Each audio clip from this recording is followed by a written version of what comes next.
dikasihi oleh Tuhan, senang sekali bisa berjumpa kembali dalam kesempatan renungan harian untuk jemaat GP Krismunfo. Firman Tuhan pada saat ini terambil dari Injil Matius pasal 10 ayat 16 hingga ayatnya yang ke-33. Namun saya hanya akan membacakan satu ayat untuk saudara, yakni ayatnya yang ke-16, di mana Tuhan Yesus berkata seperti demikian. Lihat, aku mengutus kamu seperti domba ke tengah-tengah serigala.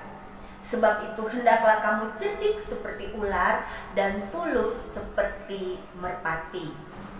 Bapak Ibu Saudaraku, di manakah negara yang paling aman, tempat yang paling aman di dunia?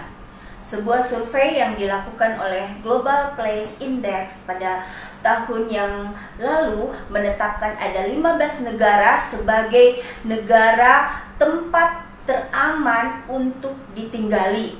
Itu dinilai dari tingkat keamanannya yang tinggi, kriminalitasnya yang rendah, toleransi masyarakat yang baik, dan termasuk kecanggihan teknologinya. Satu di antara negara teraman itu adalah Singapura. Seandainya Bapak Ibu Saudara punya kesempatan, seandainya memungkinkan, apakah Bapak Ibu Saudara akan memutuskan untuk pindah ke sana dan tinggal hidup di sana? Di dalam iman Kristen, kita memandang dunia ini bukan hanya berdasarkan fakta atau angka-angka saja, melainkan kita memandangnya di dalam realita yang diungkapkan oleh Alkitab. Di dalam Matius 10 pasal 16 ini, Tuhan Yesus berkata bahwa bagi murid-muridnya, itu artinya bagi kita yang percaya, bahwa tidak ada tempat yang aman di dunia. Bahkan kita diutus seperti domba ke tengah-tengah dunia yang seperti serigala. Kita diutus seperti domba ke tengah-tengah serigala. Bapak Ibu Saudaraku, betapa tragis pembedaan ini. Dunia digambarkan seperti serigala, pemangsa, pemburu, sementara kita murid-murid Tuhan, orang-orang percaya, digambarkan seperti domba. Domba yang bodoh, binatang yang bodoh, yang bisa tersesat tanpa gembala, yang lemah tak berdaya, bahkan tidak berontak ketika bulunya itu digunduli orang.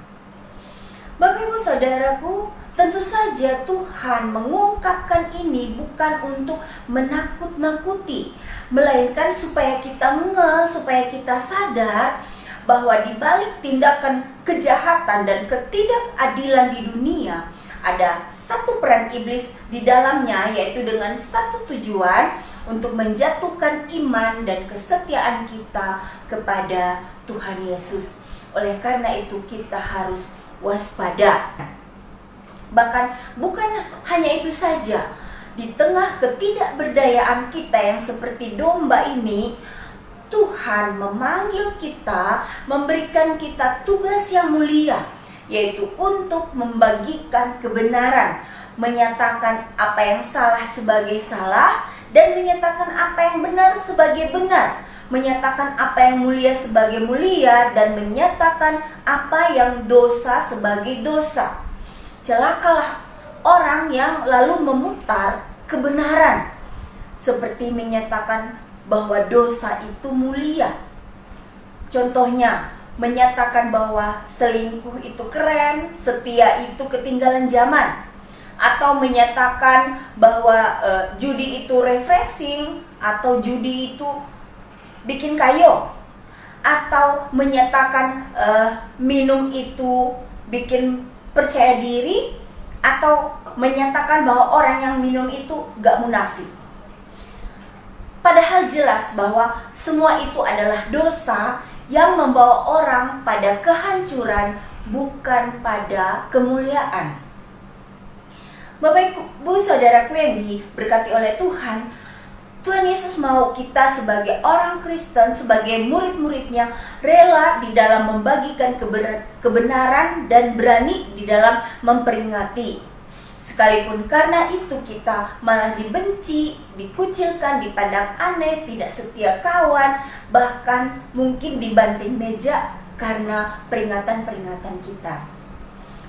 Tetapi beritakanlah Bapak Ibu kepada orang-orang berdosa, bukan semata karena kita lebih tahu, melainkan lebih kepada kita peringati, kita beritakan karena kasih, kita kasih tahu karena belas kasihan, sebagaimana Tuhan Yesus sudah terlebih dahulu mengasihi kita. Bapak Ibu Saudara, jadi apakah saya dan saudara siap untuk diutus seperti domba ke tengah-tengah serigala? Perhatikan baik-baik, Tuhan Yesus mengajari kita, meminta kita untuk memiliki dua karakter. Apa itu? Yakni cerdik dan tulus. Menghadapi dunia yang jahat seperti serigala, maka cerdiklah seperti ular. Bapak Ibu Saudaraku, itu artinya jangan bodoh di dalam menghadapi kejahatan, jangan diam, melainkan jadilah cerdik. Cerdik di sini menggunakan bahasa asli pronimos. Artinya saudara harus berpikir sehat, saudara harus bijaksana. Saudara harus bisa menghadapi kejahatan dan ketidakadilan dan menjadi cerdik. Bapak Ibu Saudaraku, yang kedua, tuluslah seperti seekor merpati. Perhatikan merpati, dia binatang yang tidak memiliki empedu, maka dia dijadikan sebagai lambang perdamaian. Artinya tidak ada kepahitan, tidak ada dendam di dalam dirinya, dan merpati merupakan burung yang setia. Dia hanya memiliki satu pasangan seumur hidupnya, dan dia merupakan burung yang selalu kembali, dia tahu kemana rumahnya. Bapak Ibu Saudaraku, tuluslah seperti merpati. Tulus di sini juga berarti murni seperti emas, bebas dari akal bulus atau tipu muslihat, tidak bercampur dengan hal-hal yang jahat. Bapak Ibu Saudaraku, jadilah cerdik seperti ular dan tulus seperti merpati. Saya mengaminkan kedua karakter ini untuk menghadapi kejahatan dan ketidakadilan. Sebab di zaman now, ketika semua orang berpikir bahwa kalahkanlah kejahatan dengan kejahatan, tetapi Rasul Paulus di dalam Roma 12 ayat 21 berkata, kalahkanlah kejahatan dengan kebaikan. Bapak Ibu Saudaraku, renungan pada saat ini bukan masalah menang-menangan, sebab Alkitab sudah berjanji bahwa di dalam iman kepada Tuhan Yesus kita lebih daripada pemenang. Kita memiliki harapan bukan hanya tentang hidup di dunia ini, tetapi hidup di dunia yang akan datang. Firman Tuhan pada hari ini melalui perikop Matius pasal 10 ini, Tuhan Yesus berjanji, jangan khawatir, sebab Tuhan akan memberikan kita karunia berkata-kata di dalam menghadapi ketidakadilan. Dan yang terakhir, Tuhan Yesus memberikan kita janji, jangan takut kepada mereka yang bisa membinasakan tubuh tetapi tidak berdaya membinasakan jiwa. Dan jangan takut, mengapa? Sebab kita orang-orang percaya, umat Tuhan, anak-anak Tuhan itu lebih berharga daripada banyak burung pipit yang seekor pun tidak akan jatuh tanpa kehendak Bapa yang di surga. Bapak Ibu Saudaraku, kiranya Tuhan memberi kita kekuatan untuk setia mengiring Tuhan Yesus seumur hidup kita. Harapan kita kiranya melalui hidup kita, minimal keluarga, orang-orang yang kita kasihi, mereka pun bisa diselamatkan melalui kebenaran yang kita bagikan kepada mereka. Tuhan Yesus memberkati.